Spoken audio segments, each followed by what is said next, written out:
Assalamualaikum warahmatullahi wabarakatuh. Rahayu. Kali ini saya akan membahas tentang satu fenomena dalam dunia ilmu pelet, yaitu yang disebut pelet colek.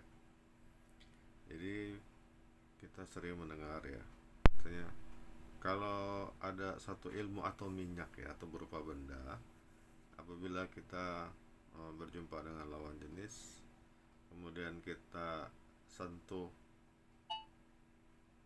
bagian tubuh dari lawan jenis itu, misalnya dengan cara ditepuk atau dicolek, maka kemudian target itu jadi suka kepada kita. Tapi dalam hal ini saya ingin meluruskan sedikit bahwasanya ada yang kemudian mengambil pemikiran pelet colek itu melalui salaman saja kena, padahal menurut kenyataannya tidak ya. Jadi kemungkinan kena melalui salaman tangan itu sangat sedikit atau bisa dikatakan untung-untungan. Jadi namanya juga pelet colek, artinya harus dicolekkan atau disentuhkan. Di bagian mana di tubuh kita yang disentuh? Nah, itu juga ada pemahaman tidak seluruh atau tidak semua bagian dari tubuh kita bisa dicolek untuk menggunakan pelet tersebut ya. Jadi dulu tidak sengaja saya bertemu dengan pemahaman itu dari beberapa guru yang ada sumbernya dari pesantren di daerah Bogor, dari salah satu pesantren. Itu ada yang menyimpan skema tentang urat tubuh manusia yang tertulis di kulit kijang, kulit kijang. Jadi kalau zaman dulu itu ilmu-ilmu banyak ditulis di kulit ya, yang berupa naskah gitu. Karena itu ketahanan kulit itu bisa tahan lama kalau ditulis di lontar atau uh,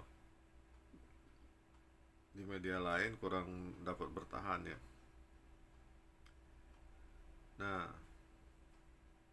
di bagian punggung ya, bagian punggung belakang, saya mohon maaf belum dapat menyampaikan di mana persisnya, itu ada namanya urat penaklukan. Jadi di seluruh bagian tubuh kita, hanya di urat penaklukan itu yang paling berbahaya apabila dicolek atau disentuh atau ditepuk. Dan ini saya sudah buktikan berkali-kali ketika menghadapi orang-orang yang kesurupan. Orang-orang yang kesurupan itu kan suka membandel ya. Kalau kita sembuhkan nanti kumat lagi, masuk lagi, jinnya keluar, masuk lagi, bolak-balik seperti itu. Tapi kalau sudah dipegang urat penaklukannya, itu kontan tidak akan kumat lagi. Nah, kesimpulan dari pelet colek ini adalah bukan berdasarkan dari jabatan tangan, tapi memang harus disentuh, ditepuk, atau dicolekkan. Ingat, di sini saya bukan hanya sekedar membabar tentang ilmu pelet yang kemudian nanti disalahgunakan, tapi ini adalah pengetahuan. Apabila nanti suatu saat Anda bertemu dengan seseorang dengan gelagat yang mencurigakan, yang apabila dalam berbicara itu tangannya itu liar gitu, nyentuh-nyentuh seperti yang mencari perhatian, itu bisa kita curigai dia menggunakan itu ya. Apa bedanya orang yang menggunakan pelet colek dengan yang tidak menggunakan pelet colek? Ya, kalau orang yang tidak menggunakan pelet colek,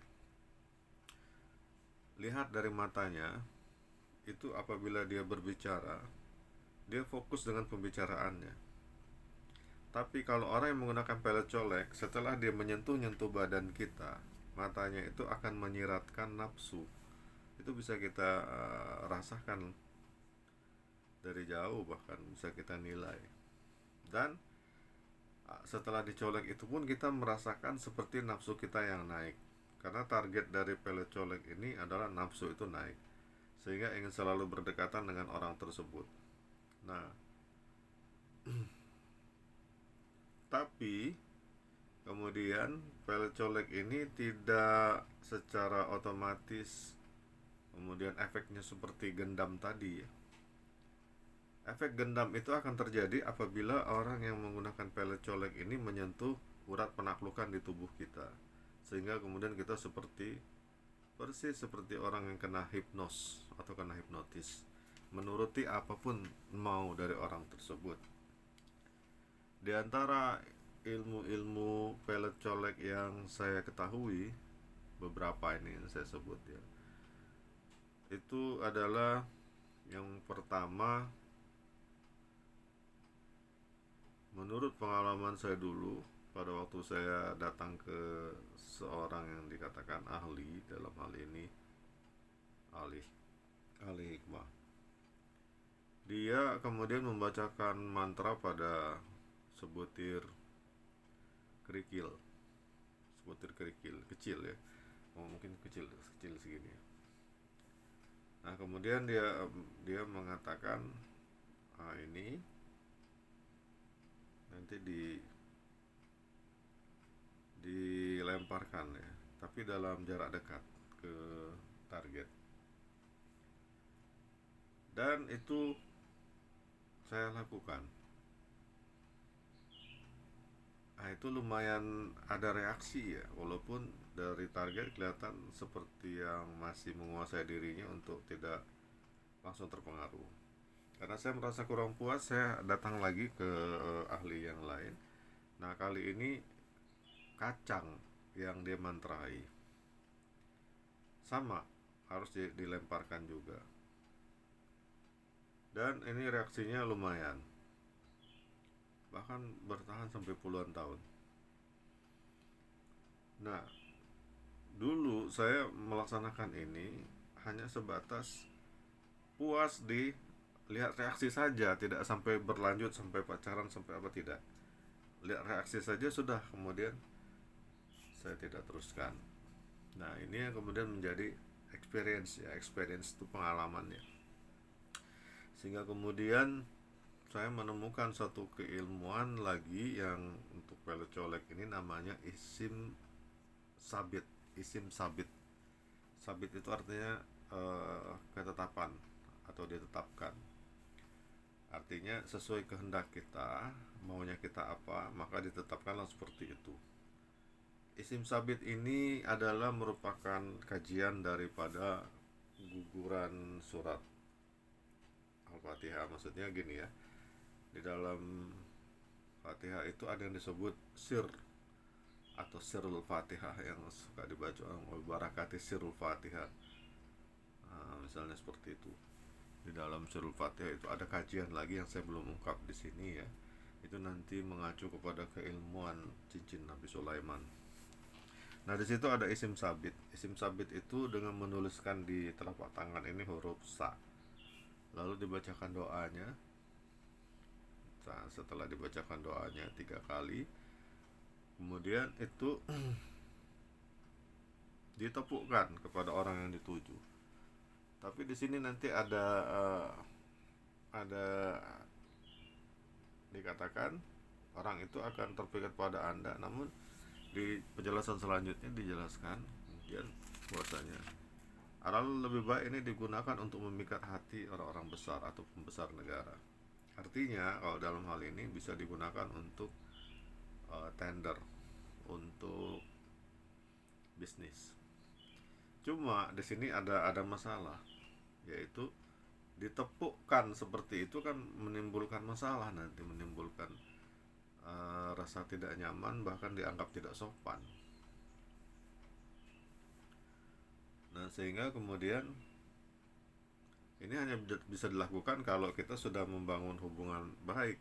Misalnya pada saat ingin bahas proyek sambil melaksanakan main golf, atau sambil main biliar, atau lagi entertain di kafe, ini bisa. Tapi kalau sudah dalam satu kantor, dalam satu institusi, ini nggak mungkin ya. Nah itu jadi ada kelebihan, ada kekurangan juga. Di antara itu semua, dari pemahaman itu, akhirnya saya kemudian menemukan satu keilmuan lagi, yang ini bisa digunakan untuk dengan cara ditepuk dicolek, disentuh, atau bahkan salaman tangan. Jadi tidak perlu repot cari rahasia urat menaklukkan lagi. Ini ya, ini ada rajahannya. Nah, ini ilmu apa ya? Ini saya sebut ilmu pelet colek. Ini cukup simple ya, penggunaannya nggak perlu repot-repot, cukup minyaknya saja dioles di telapak tangan seperti ini. Kemudian hanya kita ingin kita apa inginnya kita, keinginan kita sebutkan saja. Saya ingin proyek bisnis ini saya dapatkan, berhasil. Sepertinya lebih bagus kita arahkan ini untuk bisnis ya, karena kalau untuk pelet semata uang kita malah habis ya. Kalau kita bermain pelet tidak punya uang kita habis ya kan, pasti traktir kemana-mana, jalan kemana-mana, itu kan makan uang semua. Tapi kalau bisnis kita dapat uang, kan lebih baik kita arahkan ke situ ya, walaupun judul konten kali ini adalah tetap aja pelet gitu. Terima kasih. Assalamualaikum warahmatullahi wabarakatuh. Rahayu.